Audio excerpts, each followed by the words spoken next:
Hello दोस्तों, नमस्कार दोस्तों। आप सभी का स्वागत है हमारे एक और नए हेल्पफुल वीडियो में। दोस्तों आज इस वीडियो में विशेष तौर से चर्चा करने वाले हैं रीट 2022 के संबंध में। दोस्तों आप सभी को ज्ञात होगा कि मुख्यमंत्री महोदय ने 46,500 पदों पर जो नई रीट भर्ती की जो घोषणा की है, उसमें एग्जाम जो पैटर्न बताया एग्जाम का, वो दो एग्जाम के रूप में बताया कि फर्स्ट एग्जाम तो एक पात्रता परीक्षा रखी जाएगी और सेकेंड है वो मेन एग्जाम होगा। तो जो सेकंड जो मेन एग्जाम है उसका जो सिलेबस है, मैंने पिछले वीडियो में आरटीआर 2011 और 12 के मेन एग्जाम के अकॉर्डिंग मैंने बताया कि इस प्रकार संभावित जो सिलेबस है वो रह सकता है। और जो फर्स्ट एग्जाम होगा, जो एक टेट के रूप में हो गया, यानी पात्रता परीक्षा के रूप में रखा जाएगा, उसका सिलेबस किस प्रकार होगा। तो दोस्तों मैं बता दूं कि जितनी भी टेट एग्जाम हुई है, चाहे यूपी टेट हो, सी टेट हो या अन्य टेट जैसे कि राजस्थान टेट के एग्जाम की जो भी एग्जाम हुए, उनका जो सिलेबस है वो हमेशा हर वर्ष सेम ही रहा है। थोड़ा बहुत चेंजिंग होता रहता है, लेकिन वो पिछली बार जो रीट 2021 में हो चुका था 17 जनवरी 2021 के अनुसार। तो बाकी इस बार भी पात्रता परीक्षा का जो सिलेबस है वो रीट 2021 के अकॉर्डिंग ही रहने वाला है। तो दोस्तों मुख्य रूप से हमने इसमें चर्चा की, तो मैं बता दूं आपको कि आज इसमें हम चर्चा करने वाले 3-4 बिंदुओं पर। एक तो जिस प्रकार की हमारी है वो सिलेबस किस प्रकार रहेगा, जो हमारी पात्रता परीक्षा है उसका, और मेरिट किस प्रकार बनेगी, वेटेज कितना रहेगा और एग्जाम कब तक संभावित है। तो इन सभी की चर्चा, इन बिंदुओं की चर्चा हम इस वीडियो में करने वाले हैं। तो दोस्तों मैं आपको बता दूं कि जो इसका जो पात्रता परीक्षा होगी, इस एग्जाम की पात्रता परीक्षा में जो सिलेबस है वो हमेशा सेम ही रहा है। तो इसका जो सिलेबस है वो रीट 2021 के अकॉर्डिंग ही रहने वाला है। आपको क्लियर कर दूं कि इसका जो सिलेबस है वो रीट 2021 के अकॉर्डिंग ही रहने वाला है, पात्रता परीक्षा यानी फर्स्ट एग्जाम का। सेकंड की बात मैंने पिछले वीडियो में कर ली थी। तो इनकी जो चर्चाएं हमने की, और नेक्स्ट वीडियो में दोस्तों इसके जो सिलेबस जो रहेगा रीट 2021 के अकॉर्डिंग ही रहेगा। तो इसका जो सिलेबस है प्रत्येक सब्जेक्ट वाइज हम नेक्स्ट वीडियो में इनकी चर्चा है वो फुल डिटेल के साथ करते रहेंगे। तो इसका नेक्स्ट वीडियो मैं सिलेबस के अकॉर्डिंग ही बनाऊंगा। और मेरिट किस प्रकार बनेगी, इसकी हम बात करें कि मेरिट किस प्रकार बनेगी। तो दोस्तों आपको ज्ञात होगा कि अभी 2 दिन पहले उपेंद्र भाई भी मिले थे, सरकार से वार्ता हुई, तो उन्होंने इस पुरजोर इस मांग को रखा कि जो मेरिट है वो डिस्ट्रिक्ट वाइज ना हो करके हमारे राज्य स्तरीय मेरिट बननी चाहिए। तो इस पर सरकार की सहमति बन चुकी है और उन्होंने कहा कि इस बार भी मेरिट है वो राज्य स्तर पर ही बनेगी। तो ये मेरिट की बात हो गई। दोस्तों वेटेज की हम बात करें कि वेटेज कितना रहेगा, यानी कि जो है वो 2 एग्जाम होंगे, एक तो पात्रता और एक मेन एग्जाम।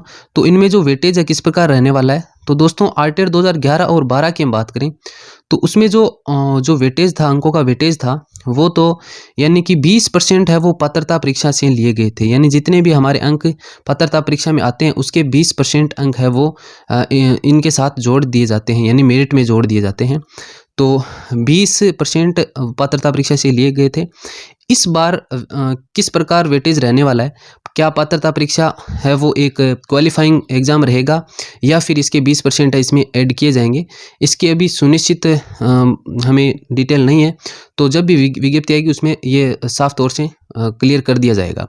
तो इसका जो है 20% इसमें ऐड होता है तो आपको जो है वो फर्स्ट एग्ज़ाम यानी पात्रता परीक्षा को थोड़ा सा ढंग से तैयारी करनी होगी। और अगर क्वालिफाइंग मार्क होंगे तो आपको पता ही होगा कि हमें लगभग जो है 60% या 55% इतने अंक लाने होते हैं।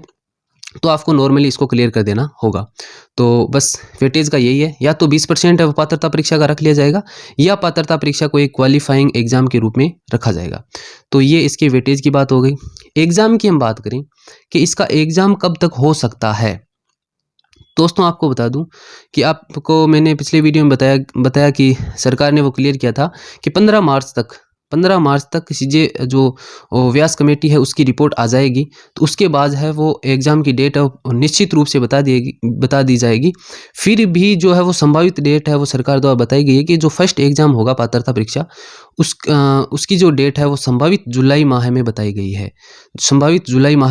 है, तो आप निश्चित मान के चलिए कि इस बार सरकार है वो ढिलाई नहीं करने वाली है एग्ज़ाम में, क्योंकि अगले साल से चुनाव भी है।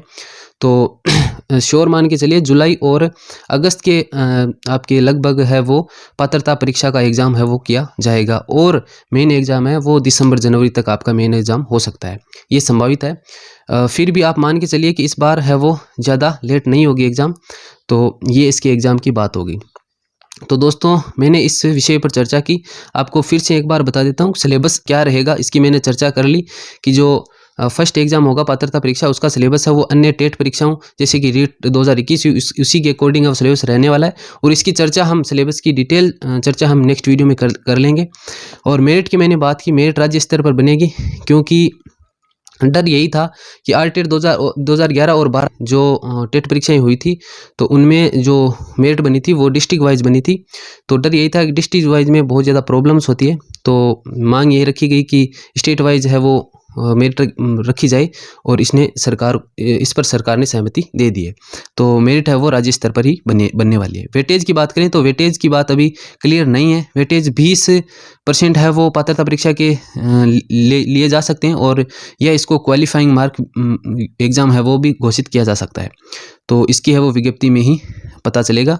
और एग्ज़ाम की बात करें वो कब तक होगा, मैंने आपको क्लियर कर दिया कि जुलाई या अगस्त माह में आपका वो प्रथम वो एग्ज़ाम हो सकता है, पात्रता परीक्षा के एग्ज़ाम हो सकता है।